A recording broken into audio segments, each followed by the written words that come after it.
The place I visited, Terezin, was covered with darkness and in depressed mood. We could never find smiles on people's face, joy, or any happiness. It was a place where all Jewish prisoners would be terrified and had tried to clear away their memories. Jews were tortured, threatened, beaten, and brutally murdered. They had no other choice but tremble with fear, starve to death, and lose strength to survive. I pinched myself. Was I still alive? Was I awake? How was it possible that men, women, and children were being burned and that the world kept silent?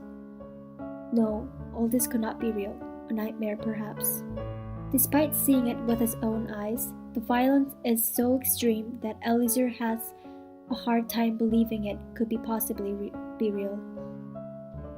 He slapped my father with such force that he fell down and then crawled back to his place on all fours. I stood petrified. What had happened to me? My father had just been struck in front of me, and I had not even blinked. I had watched and kept silent. The prisoners just stood silent while others were mistreated and beaten to death even though it was their family member.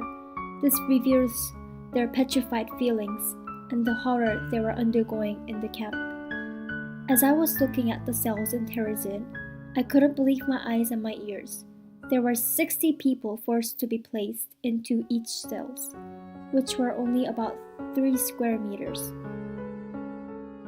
There were barely any windows but only the small ones that you could hardly peek through and breathe the fresh air.